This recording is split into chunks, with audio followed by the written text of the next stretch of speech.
क्रांति का त्योहार भी मनाया जा रहा। कुछ राज्यों में कल मनाया जाएगा। लोगों में कंफ्यूजन है कि 14 या 15 जनवरी को आखिर मकर संक्रांति कब है। सही डेट, सही तारीख क्या है इसकी। मकर संक्रांति के त्योहार को कई जगहों पर अलग अलग नाम से भी जाना जाता है, जैसे पोंगल, लोहड़ी और कई जगहों पर मकर संक्रांति के नाम से भी, है ना। तो सबसे पहले तो आप सभी दोस्तों को ढेर सारी शुभकामनाएं इस त्योहार की। भले ही नाम अलग अलग हो, त्योहार तो एक ही है। वैसे सही में इस बार मकर संक्रांति कब रहेगी, तो हिंदू पंचांग के अनुसार देखा जाए ना, तो ग्रहों के राजा सूर्य जब राशि परिवर्तन करते हैं, मकर राशि में प्रवेश करते हैं, उस आधार पर मकर संक्रांति का त्योहार तय होता है, राइट। तो इस बार सूर्य का मकर राशि में प्रवेश का समय रहेगा कल 15 जनवरी को सुबह में, मतलब रात के 2:45 पर, और इसीलिए मकर संक्रांति का पर्व 15 जनवरी को मनाया जाएगा। 15 जनवरी को पुण्य काल सुबह 7:15 से यानी कि 7:15 से शुरू होगा, जो शाम को 5:45 तक रहेगा। तो अब आप समझ गए होंगे उदया तिथि के हिसाब से मकर संक्रांति एक्चुअल तो 15 तारीख को रहेगी, और बाकी कभी भी मनाओ। इस पर्व पर दान धर्म का विशेष महत्व होता है, क्योंकि दोस्तों हर बार नए साल का सबसे पहला बड़ा त्योहार होता है ये मकर संक्रांति। इस दिन आपको कुछ खास उपाय भी करने चाहिए। सूर्यदेव को जल चढ़ाना चाहिए, गरीबों को कंबल, गर्म कपड़े, दाल चावल, खिचड़ी वगैरह ये दान करें, गायों को चारा भी दान करें। कुछ और जानकारी आपको डीएलएस न्यूज चैनल पर वीडियोस में मिल जाएगी। मकर संक्रांति के दिन क्या काम करें, क्या नहीं करें वगैरह वगैरह, है ना। तो आप चैनल पर जाकर देख लीजिएगा। और चलिए आगे बढ़ते हैं खबरों में। देखिए आज देश के प्रधानमंत्री नरेंद्र मोदी भी सबका साथ मंत्र के साथ दिल्ली में पोंगल का त्योहार मनाएंगे, केंद्रीय मंत्री के घर पहुंचेंगे। और आज 14 जनवरी को 8वां सशस्त्र सेना पूर्व सैनिक दिवस भी मनाया जाएगा और शहीदों को श्रद्धांजलि भी दी जाएगी। चलिए अगली बड़ी खबर है, खाद्य महंगाई को लेकर सरकार सतर्क हुई। गेहूं, प्याज और चीनी के निर्यात पर जारी रहेंगे प्रतिबंध। जहां महंगाई को कंट्रोल रखने के लिए सरकार का कहना है दोस्तों कि अभी फिलहाल गेहूं, चीनी, चावल, प्याज वगैरह इनका एक्सपोर्ट शुरू नहीं होगा, यानी कि इनके निर्यात पर जो बैन है वो अभी नहीं हटाया जाएगा। जब नई फसलें आने के बाद इनकी सप्लाई वापस बढ़ जाएगी तो उसके बाद सरकार एक्सपोर्ट शुरू करेगी। केंद्रीय वाणिज्य मंत्री पीयूष गोयल ने कहा कि सरकार के पास फिलहाल कोई प्रस्ताव नहीं है और इसलिए ये बैन नहीं हटेगा। हालांकि डीजीएफटी ने यह भी साफ कर दिया है कि डेस्कटॉप कंप्यूटर जैसे कुछ आईटी प्रोडक्ट्स पर अभी आयात प्रतिबंधित नहीं है। चलिए अगली बड़ी खबर देखिए, आधार कार्ड से होने वाले ऑनलाइन फ्रॉड पर लगाम लगाने के लिए अब सरकार ने नया प्लान बनाया है। आपकी केवाईसी की जानकारी लीक नहीं होगी, एक नया सॉफ्टवेयर आ गया है। दरअसल अभी हाल ही में आपको बताओगे सरकार ने साल 2023 में डेटा प्राइवेसी प्रोटेक्शन एक्ट भी लागू किया था, ताकि हर आदमी की निजता यानी कि प्राइवेसी को सुरक्षित रखा जा सके, राइट। और इसी कड़ी में अब सरकार ने आधार कार्ड के डेटा को भी ज्यादा सिक्योर करने के लिए एक नया सॉफ्टवेयर शुरू कर दिया है उदय की तरफ से, जिसके चलते अब आपकी केवाईसी की जानकारी लीक नहीं होगी। ये मतलब सरकार का नया प्लान है और इसके लिए सरकार ने दुबई की एक कंपनी के साथ एमओयू भी साइन किया है। चलिए अगली बड़ी खबर देखिए, सीमा में काम कर रहे दिहाड़ी मजदूरों के लिए सरकार ने बड़ा ऐलान कर दिया है। 10 लाख रुपए तक का मिलेगा टर्म इंश्योरेंस। रक्षा मंत्रालय की तरफ से ये फैसला लिया गया दोस्तों। आकस्मिक भुगतान वाले श्रमिकों की किसी भी प्रकार की मृत्यु होने पर उनके परिवार को बीमा के रूप में 10 लाख रुपए की धनराशि दी जाएगी। BRO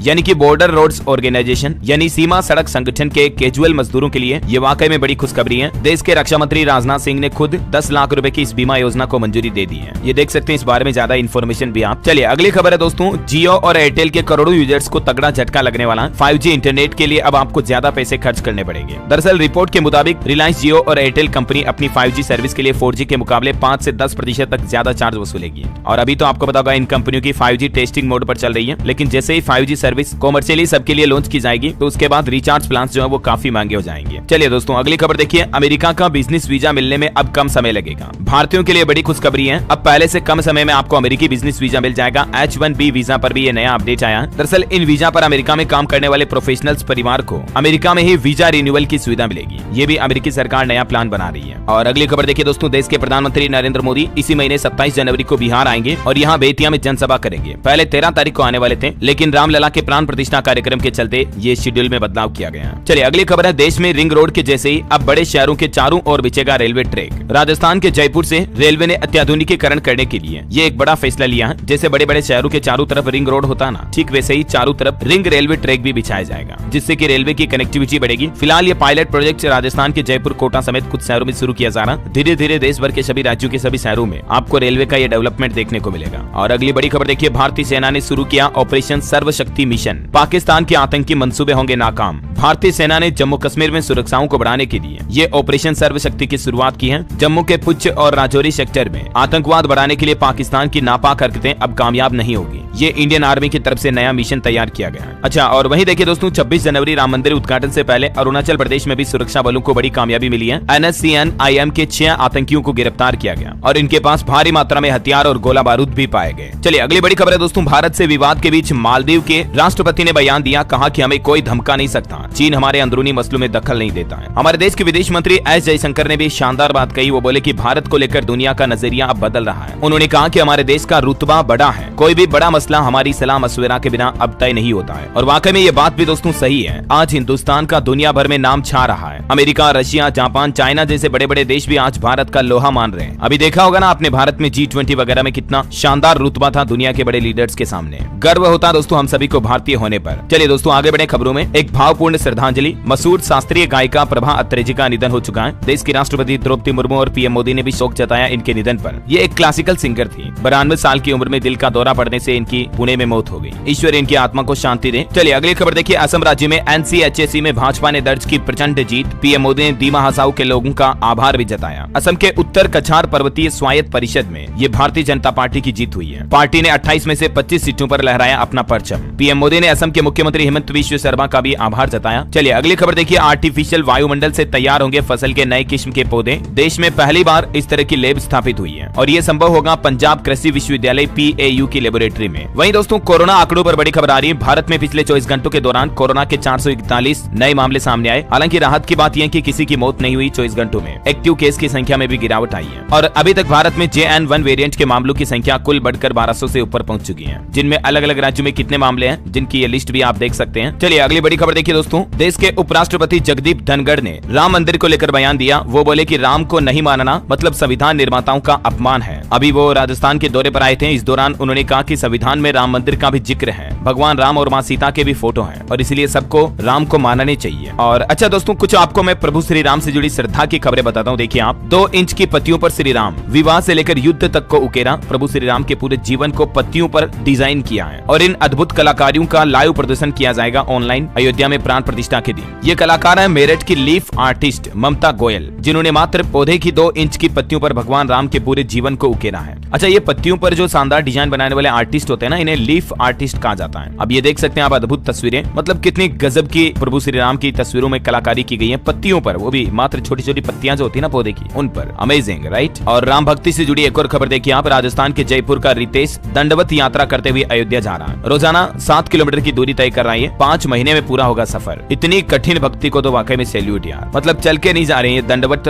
लेटते हैं, फिर नारियल आगे रखते हैं, फिर वापस वहां से नारियल को उठाकर वहां से वापस लेटते हैं। इस तरह से दंडवत प्रणाम करते हुए आगे बढ़ रहे हैं, अयोध्या जा रहे हैं। राजस्थान जयपुर के हैं ये रितेश। और वही खबर है उत्तर प्रदेश दिल्ली बॉर्डर पर स्थापित होगी श्री राम की मूर्ति। इंदिरापुरम जाने वाला रोड कहलाएगा रामपथ। 40 मंदिरों में आज से कार्यक्रम की शुरुआत भी होने जा रही है उत्तर प्रदेश गाजियाबाद में। और उत्तर प्रदेश के समाजवादी पार्टी के मुखिया अखिलेश यादव को भी रामलला की प्राण प्रतिष्ठा के लिए न्योता भेजा गया, लेकिन वो बोले कि मैं अभी 22 तारीख को नहीं आऊंगा, बल्कि समारोह के बाद परिवार के साथ जाएंगे अयोध्या। पीएम मोदी के गांव गुजरात से भी अयोध्या में अखंड ज्योति पहुंची है, राम मंदिर में जलेगी है। और वहीं दुनिया में मॉरिशस देश ने रामलला की प्राण प्रतिष्ठा पर अपने सरकारी कर्मचारियों को 2 घंटे की छुट्टी देने का भी फैसला किया। सरकार ने हिंदुओं के लिए प्रस्ताव पास किया है। मॉरिशस सरकार बोली कि ये श्री राम की वापसी का प्रतीक है ना। तो ये कुछ राम मंदिर का लेटेस्ट न्यूज अपडेट चल रहा है जो मैंने आपको एक साथ बता दिया। और चलिए आगे बढ़ते हैं खबरों में। देखिए 5 फरवरी से शुरू होगा पश्चिम बंगाल का विधानसभा बजट सत्र। लोकसभा चुनाव से पहले आम लोगों के लिए कई बड़ी घोषणाएं करेगी ममता बनर्जी सरकार। 5 से 17 फरवरी तक चलेगा ये। और बड़ी खबर है बच्चों को कुपोषण से दूर करने के लिए सरकार हुई सतर्क, विशेष अभियान चलाया जाएगा। छत्तीसगढ़ की साई सरकार की तरफ से ये प्लान बनाया गया। खास करके जो अति पिछड़ी जातियों के आदिवासी दूरस्थ इलाकों में रहने वाले जनजाति के लोग बाग हैं, उनके बच्चों में कुपोषण को दूर करने के लिए अब सरकार ये नई नई योजनाएं शुरू करने जा रही है। जानकारी आप देख सकते हैं ज्यादा। और खबर है दोस्तों 1 अप्रैल 2024 से शेयर मार्केट ट्रेडिंग अकाउंट यानी कि डीमेट अकाउंट को ब्लॉक करने की सुविधा मिलेगी। हाल ही में सेबी को इस तरह की संदिग्ध गतिविधियां होने की शिकायतें मिली थी, तो उसके बाद सेबी ने आदेश जारी किया। ट्रेडिंग अकाउंट को अब आप एटीएम डेबिट क्रेडिट कार्ड की तरह फ्रीज कर पाएंगे, लॉक कर पाएंगे। चलिए अगली खबर है दोस्तों। हाल ही में आपको बताओगा हरियाणा के गुरुग्राम में एक मॉडल दिव्या पाहुजा की होटल मालिक ने हत्या करवा दी थी, तो उसका शव बरामद हो गया। ये एक गैंगस्टर की गर्लफ्रेंड भी रही थी। हरियाणा पुलिस ने इसके बैग पर बने टैटू से इसकी पहचान की है। 11 दिन पहले हरियाणा के गुरुग्राम के होटल में ये कांड हुआ था, आपको बताओगा। तो 150 किलोमीटर दूर बहती हुई नहर में इसकी लाश मिली। अभी तक इस मामले में 6 लोगों को गिरफ्तार कर लिया। कुछ मुख्य आरोपी अभी भी भगोड़े हैं, जिन पर 50-50 हजार रुपए का इनाम भी घोषित कर रखा है। और अगली बड़ी चौंकाने वाली खबर देखिए दोस्तों। केरल में लाइव टीवी शो के दौरान एक प्रोफेसर की मौत हो जाती है। दूरदर्शन पर ये सवालों के जवाब दे रहे थे, लेकिन बोलते बोलते कुर्सी पर लुढ़क गए। अब आप ये सोच रहे होंगे कि यार डीएलएस भाई ऐसी खबरें क्यों बता रहे हो। तो दरअसल आपको बताओगा दोस्तों, कोरोना काल के बाद लोगों में हार्ट अटैक, कार्डियक अरेस्ट के मामले काफी ज्यादा बढ़ने लगे हैं। राइट, मतलब जवान जवान लोगों को हार्ट अटैक आ रहे, तुरंत 1 मिनट भी नहीं लगता, चले जाते दुनिया से। हाल ही में ऐसा मामला एक देखा गया, नोएडा में क्रिकेट खेलते दौरान 6 दिन पहले क्रिकेट पिच पर एक इंजीनियर की अचानक से मौत हो गई। बस गिर गया खेलते खेलते पास में और खत्म। एक ऐसा ही मामला दुर्गा पंडाल में नाचते दौरान उत्तर प्रदेश के अंबेडकर नगर में देखा गया। देखिए डांस करते करते गिर गया, हार्ट अटैक से खत्म। मतलब अच्छा, कई एक्सपर्ट तो ये भी दावा कर रहे हैं कि कोरोना वैक्सीन की वजह से लोगों में इस तरह से हार्ट अटैक और कार्डियक अरेस्ट की घटनाएं बढ़ रही हैं। मतलब वाकई में देख रहे हो, धड़क धड़क घूर रहे हैं लोग बाग। आपका क्या कहना है इस पर, कमेंट करके बताइए मुझे जरूर। और चलिए दोस्तों, ऑटो इंडस्ट्री से अगली खबर है। टाटा पंच का इलेक्ट्रिक वर्जन 17 जनवरी को लॉन्च होगा। ये सबसे छोटी इलेक्ट्रिक एसयूवी होगी, 300 किलोमीटर की रेंज मिलेगी। कंपनी ने इसका टेस्टिंग वीडियो भी जारी किया है। और वहीं MG एस्टर का फेसलिफ्ट वर्जन भी लॉन्च हो चुका। शुरुआती कीमत इसकी 10 लाख रुपए के लगभग है। इसमें आपको 49 प्लस सेफ्टी फीचर्स मिलेंगे, पर्सनल AI असिस्टेंट भी मिलेगा। हुंडई क्रेटा से इसका मुकाबला होगा। और मार्केट के कुछ अपडेट देखिए दोस्तों, LIC को मिला 25,464 करोड़ रुपए का tax refund. Income tax department की तरफ से नोटिफिकेशन जारी किया गया। अगर आप स्टॉक मार्केट वगैरह में निवेश करते हैं तो कुछ ऐसे मिड कैप फंड्स हैं जो आपको मोटा मुनाफा दिला सकते हैं। म्यूचुअल फंड्स बीते 1 साल में 52% तक का भी रिटर्न दिया कई सारे म्यूचुअल फंड ने। अभी मैं आपको ये पूरी टेबल बता देता हूँ, देख पा रहे होंगे आप। निप्पॉन इंडिया ग्रोथ फंड, इसने 52% का रिटर्न दिया। Motilal Oswal mid cap fund 49% का रिटर्न। HDFC मिड कैप में भी 48% का मिला। अच्छा, ये जो मैं आपको बता रहा हूँ ये कोई स्पॉन्सर्ड नहीं है दोस्तों। बस अगर आप अपने पैसों का वाकई में स्टॉक मार्केट में सही से निवेश करना चाहते हैं, कम रिस्क लेते हुए, तो म्यूचुअल फंड एक बेहद अच्छा ऑप्शन हो सकता है, राइट। बाकी आपको डिस्क्लेमर दे दूं, इस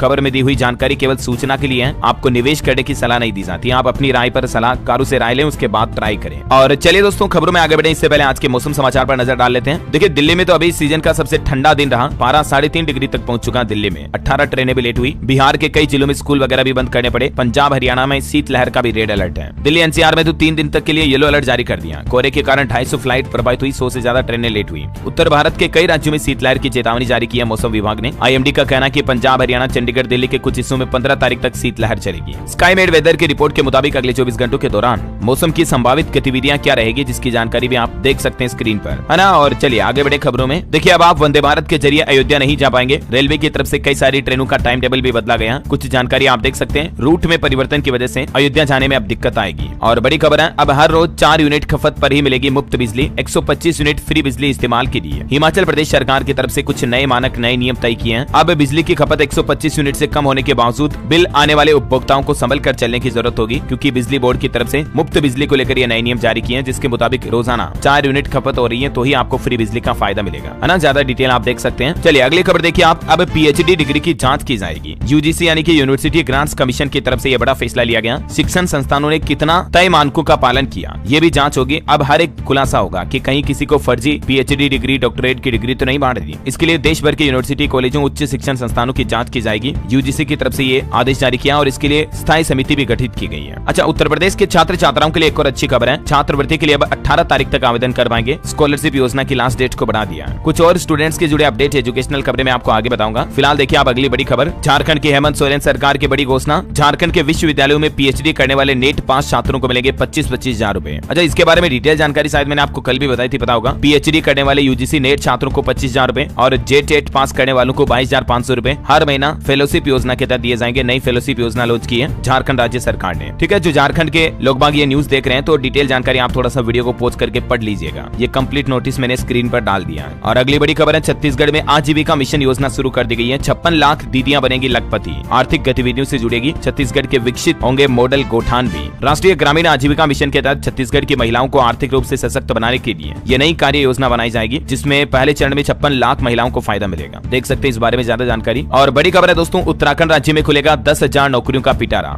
शिक्षा विभाग में प्रवक्ता, IT समेत अलग अलग संवर्ग के पदों पर भर्ती निकाली जाएगी। उत्तराखंड के शिक्षा मंत्री धन सिंह रावत की तरफ से निर्देश भी जारी किए गए। वहीं उत्तराखंड में राज्य कर्मचारियों और पेंशनर्स को भी DA यानी कि महंगाई भत्ते की सौगात मिली है। दरों में 4% का इजाफा हुआ है। DA में 4% बढ़ोतरी हो गई है और इस बढ़े हुए महंगाई दर का भुगतान 1 जुलाई 2023 से ही किया जाएगा। इस संबंध में अपर सचिव वित्त गंगा प्रसाद की तरफ से आदेश भी जारी कर दिए हैं। पहले DA जो 42% था वो अब बढ़कर 46% हो गया है। और उत्तराखंड सरकार का एक और फैसला देखिए आप। प्रदेश में खुलेगा पहला राजकीय होम्योपैथिक मेडिकल कॉलेज भी। अब सरकार इसके लिए जमीन की तलाश भी कर रही है, लेकिन जल्द ही उत्तराखंड में होम्योपैथी डॉक्टर बनने के लिए प्रदेश के युवाओं को दूसरे राज्यों में नहीं जाना पड़ेगा। अभी UP, MP, हिमाचल वगैरह जाना पड़ता है, लेकिन अब उत्तराखंड में ही होम्योपैथी डॉक्टर बन पाएंगे उत्तराखंड के युवा, है ना, क्योंकि ये नया मेडिकल कॉलेज खुल जाएगा तो। और अगली खबर देखिए आप। हरियाणा सरकार का बड़ा फैसला, 15,000 युवा बनेंगे ठेकेदार। राज्य सरकार इन्हें ट्रेनिंग भी देगी। हरियाणा के मुख्यमंत्री मनोहर लाल खट्टर सरकार की तरफ से खुद ये बड़ी घोषणा की गई है। उनका ये भी कहना कि राज्य में जल्दी नई सरकारी नौकरियां भी आने वाली है बड़े पैमाने पर। CM मनोहर लाल खट्टर ने 60,000 युवाओं को रोजगार देने की भी घोषणा घोषणा की है। ये नौकरियां राज्य में उन युवाओं को मिलेगी जिनके परिवार की सालाना आय 1,80,000 रुपए से कम है। और साथ ही राज्य सरकार अपने राज्य के युवाओं को ठेकेदार बनने का प्रशिक्षण भी देगी, जिसमें 7,500 वन मित्र, 7,500 ई सेवा मित्र, 10,000 भर्तियां कारखानों और हरियाणा कौशल रोजगार निगम के तहत 15,000 युवाओं को रोजगार दिया जाएगा, है ना। और वहीं हरियाणा के मनोहर लाल खट्टर सरकार के कुछ और फैसले देखिए दोस्तों। 15 जनवरी को राज्य में हाफ डे अवकाश रहेगा। गुरु गोविंद सिंह के प्रकाश उत्सव पर हरियाणा सरकार ने यह फैसला लिया। मुख्य सचिव ने नोटिफिकेशन भी जारी किया, ये देख सकते हैं आप। और हरियाणा में कच्चे कर्मियों को भी बड़ी राहत देने की तैयारी है। 10 साल की सेवा वाले कर्मचारियों के लिए सरकार नई पॉलिसी बना रही है। या तो उन्हें परमानेंट किया जाएगा या तो उनके लिए मतलब पेंशन वगैरह ऐसा कुछ सिस्टम शुरू किया जाएगा। जो संविदा कर्मचारी होते हैं ना, टेम्परेरी कच्चे कर्मचारी, अस्थायी, तो उनके रेगुलराइजेशन यानी कि उनके नियमितीकरण की पॉलिसी बना रही है हरियाणा सरकार। और हरियाणा में सरकार के रडार पर रहेगी अब हर पुलिस चौकी थाना। 7,500 थानों पर सीसीटीवी कैमरे लगाए जाएंगे। सारी गतिविधियां रिकॉर्ड होगी। कैमरा बंद होते ही अलार्म भी बजेगा ताकि पुलिस थानों में ट्रांसपेरेंसी रहे, घूसखोरी वगैरह भी कम हो सके, है ना। और अगली बड़ी खबर देखिए आप। छत्तीसगढ़ के मुख्यमंत्री शाह लड़कियों से संवाद करते हुए बोले कि छत्तीसगढ़ का मान बढ़ाए बेटियां। 26 जनवरी को कर्तव्य पथ पर दिखेगी मुरिया दरबार की झांकी, रवाना हुई टीम भी। बड़ी खबर देखिए हिमाचल प्रदेश में भूकंप आया। 3 बार महसूस किए गए झटके, 3 की तीव्रता रही। डर के मारे लोग घरों से बाहर भी निकल गए। हिमाचल के चंबा जिले में ये भूकंप की घटनाएं देखी गई। अच्छा, हिमाचल सरकार ने कल लड़कियों की शादी पर भी फैसला लिया था कि हिमाचल में लड़कियों की शादी की उम्र अब 21 साल होगी, 18 साल नहीं। हिमाचल के मुख्यमंत्री सुक्खू कैबिनेट की बैठक से इस प्रस्ताव को मंजूरी भी मिल चुकी है और ये 3 साल उम्र बढ़ाने के लिए केंद्र सरकार से भी सिफारिश करेगी हिमाचल सरकार। वहीं देखिए हिमाचल में खुलेंगे वाहन स्क्रैपिंग और ऑटोमेटिक टेस्टिंग सेंटर। 31 मार्च तक ई चालान व्यवस्था की जाएगी। जी हाँ, हिमाचल की सुक्खू सरकार ने बड़ा फैसला लिया। अगर फिटनेस टेस्ट में आपकी गाड़ी फेल पाई जाती है तो तुरंत उस गाड़ी को कबाड़ में भेजा जाएगा। 2 बार फेल होने पर वो गाड़ी फिर आप सड़कों पर नहीं चला पाएंगे और इसीलिए हिमाचल सरकार नए वाहन स्क्रैपिंग सेंटर भी खोल रही है। वैसे हिमाचल में पर्यटक इलेक्ट्रिक वाहन से भी वादियों का दीदार कर पाएंगे, मतलब घूम पाएंगे, क्योंकि चंडीगढ़ से केलंग तक जगह जगह चार्जिंग स्टेशन भी बनाए जा रहे हैं। ओके, और अगला अपडेट देखिए आप। निवेशकों के लिए खबर है, आरडीसी कंक्रीट का भी आईपीओ आने वाला। जनवरी 2025 में ये कंपनी आईपीओ ला सकती है। 4,000 करोड़ रुपए का प्लान है। और बड़ी खबर देखिए आप, 1 अप्रैल 2019 से पहले अगर आपने वाहन खरीदा है तो उस वाहन पर हाई सिक्योरिटी नंबर प्लेट लगाना जरूरी होगा। राजस्थान सरकार की तरफ से ये नए आदेश जारी किए गए हैं। वहीं राजस्थान में मकर संक्रांति पर देखिए रेल पटरियों के आसपास पतंगबाजी नहीं करने की अपील की गई है, क्योंकि पटरियों के आसपास तारों में 25,000 वोल्ट का करंट दौड़ रहा है, तो कई बार मांझे के जरिए करंट भी आ सकता है बच्चों के, तो ध्यान रखें। और चाइनीज मांझे का इस्तेमाल तो बिल्कुल भी ना करें दोस्तों प्लीज मकर संक्रांति पर पतंग उड़ाते दौरान, वरना कई लोगों की जान जाने की खबरें हर साल आती है। मासूम लोग मारे जाते हैं बच्चों के खेल खेल के चक्कर में, है ना। तो बच्चे भी ध्यान रखें और माँ बाप भी अपने बच्चों को ये बारे में अवेयर करें, बताएं। मतलब कई राज्य सरकारों ने तो चाइनीज मांझे को लेकर आदेश भी जारी कर दिया। देखिए मध्य प्रदेश में चाइनीज मांझे से पतंगबाजी की तो फिर खेड़ नहीं। ड्रोन के जरिए उज्जैन वगैरह में तो पुलिस भी नजर रखेगी। और एमपी में आदेश भी है, चाइनीज मांझे से पतंग उड़ाते दौरान किसी की जान चली गई तो 10 साल तक की जेल की सजा भी हो सकती है। पंजाब सरकार ने भी हाल ही में चाइनीज मांझे को बैन करने के आदेश जारी किए थे, इस्तेमाल किया तो जेल होगी। चलिए अगली खबर देखिए, राजस्थान में जल्द ही तंबाकू उत्पाद बेचने के लिए भी लाइसेंस लेने होंगे। राजस्थान की भजन लाल सरकार ये नया कानून लाने पर भी विचार कर रही है। चलिए अगली खबर देखिए, कुछ एजुकेशनल अपडेट्स देख लेते हैं। देखिए सीबीएसई ने सीटेट के लिए सिटी स्लिप भी जारी कर दी है। 21 जनवरी को 2 शिफ्ट में होगा एग्जाम। ग्रेजुएशन के 180 दिन बाद भी अगर नौकरी नहीं मिली तो बेरोजगारी भत्ता मिलेगा। कर्नाटक सरकार की तरफ से 1500 से 3,000 रुपए तक का बेरोजगारी भत्ता देने की घोषणा की है। और वहीं Haryana group D CTET exam का रिजल्ट जारी हो चुका है। 8.5 लाख अभ्यर्थियों ने दी थी परीक्षा। अगले सप्ताह 13,557 पदों पर और भर्ती करेगा HSSC। और यूपी बोर्ड एग्जाम पर भी अपडेट है। अब QR कोड से होगी कक्ष निरीक्षकों की पहचान। पहली बार मिलेगा कंप्यूटराइज्ड परिचय पत्र। इस बार बोर्ड एग्जाम में नकल रोकने के लिए यूपी सरकार की तरफ से यह नया सिस्टम बनाया गया है। और वहीं देखिए दिल्ली में TGT शिक्षकों के 5,118 पदों पर भर्ती के लिए नोटिफिकेशन जारी हो चुका है और इसमें ऑनलाइन आवेदन प्रक्रिया 8 फरवरी 2024 से शुरू होगी, जिसके लिए उम्मीदवार 8 मार्च 2024 तक आवेदन कर पाएंगे। इस भर्ती के जरिए दिल्ली सरकार अलग अलग विभागों में टीचर्स के पदों के लिए रिक्रूटमेंट निकाली है। अच्छा, प्राइवेट सेक्टर में भी नौकरियों पर अपडेट है। लेंस कार्ड के वीडियो डिपार्टमेंट में वैकेंसी निकली हुई है। ग्रेजुएट अप्लाई कर सकते हैं। अगर आपको वीडियो एडिटिंग सॉफ्टवेयर में अच्छा खासा नॉलेज है तो आप इस जॉब के लिए अप्लाई कर सकते हैं, है ना। और चलिए एजुकेशन के बाद कुछ और अपडेट्स देख लेते हैं फटाफट से। देखिए आप, उत्तर प्रदेश के मुख्यमंत्री योगी आदित्यनाथ ने गोरखपुर का दौरा किया है। यहाँ जनता दर्शन में बोले कि यूपी के हर पात्र को मिलेगी पेंशन और आवास योजना का लाभ। अफसरों को इस संबंध में सख्त निर्देश भी दिए। और बड़ी खबर देखिए, होम बायर्स के लिए राहत है। अब फोन पर भी आपको रेरा की सुनवाई की तारीख मिल पाएगी। यूपी रेरा की तरफ से ये नई फैसिलिटी शुरू की गई है। वही देखिए पंजाब के सरहदी गाँव में यानी कि सीमा के नजदीकी गाँव जो है वहाँ अब तीसरी नजर का पैरा रहेगा। 575 जगहों पर पुलिस लगाएगी हाई विजन कैमरे। खबर है 1 साल में मिलेगी एक और बड़ी सौगात। नोएडा के बाद अब मुंबई को भी मिलेगा एक और इंटरनेशनल एयरपोर्ट। 18,000 करोड़ रुपए का ये प्रोजेक्ट है। और वहीं देखिए दोस्तों, टेक्नोलॉजी के सेक्टर में बड़ा बदलाव आने वाला है। दुनिया के वैज्ञानिक शोधकर्ताओं ने पहला ग्रेफीन सेमीकंडक्टर चिप बनाया है। ये खोज कंप्यूटर और इलेक्ट्रॉनिक्स की दुनिया को पूरी तरह से बदल कर रख देगी। इसे विज्ञान के इस युग की अब तक की सबसे बड़ी खोज मानी जा रही है। और मोबाइल फोन लॉन्चिंग पर अपडेट है। Realme 12 Pro 5G सीरीज इसी महीने लॉन्च होगी। इसमें आपको 120x सुपर जूम मिलेगा, सैमसंग गैलेक्सी प्रो की तरह। है। अनुमानित कीमत इसकी 25,000 रुपए रह सकती है। और वहीं देखिए दोस्तों, एक अंतर्राष्ट्रीय न्यूज है। हाल ही में पेरू के एयरपोर्ट पर ये कुछ छोटे छोटे कंकाल मिले। तो कथित तौर पर इन्हें एलियन के कंकाल कहा गया, लेकिन वैज्ञानिकों ने जांच की तो खुलासा हुआ कि पेरू की एलियन मम्मी हड्डियों की बनी गुड़िया निकली। ये मतलब अलग अलग इंसान और जानवरों के अंगों को गोंद से चिपकाकर हड्डियों से छोटी छोटी गुड़िया बनाई गई। मतलब ये कोई एलियन जीव के कंकाल नहीं है ना, इनका दूसरी दुनिया से कोई ताल्लुक नहीं है। चलिए खबर है, यूपीआई का नया नियम, 4 घंटे तक नहीं होगा पेमेंट। किन यूजर्स के लिए रोक लगी है? तो दरअसल यूपीआई पेमेंट में फ्रॉड पर रोक लगाने के लिए एनपीसीआई की तरफ से यह नया नियम लागू किया गया। कूलिंग पीरियड का समय अब 4 घंटे कर दिया गया। यानी यूपीआई के जो नए ग्राहक होंगे वो अधिकतम पेमेंट 2,000 रुपए तक का कर पाएंगे और वो भी 4 घंटे तक की लिमिट रहेगी। चलिए अंत में आज के राशिफल पर नजर डालते हैं। देखिए 14 जनवरी का राशिफल, मकर और मीन राशि वालों की इनकम बढ़ सकती है। तुला राशि वालों को आज सितारों का साथ मिलेगा। और कर्क राशि के लोग काम से जुड़ी कमजोरियां दूर करें, फायदा होगा। वृश्चिक राशि के लोग नकारात्मक विचार से दूर रहें। और क्योंकि दोस्तों कल 15 जनवरी को सूर्य भगवान मकर राशि में प्रवेश करेंगे, तो मकर संक्रांति पर सूर्य पूजा के साथ गुड़ तिल का दान भी करना चाहिए। और भी इस बारे में ज्यादा जानकारी मैं आपको कल वाले morning bulletin news update video में बता दूंगा। बहरहाल आप सभी को एक बार फिर से मकर संक्रांति की ढेर सारी शुभ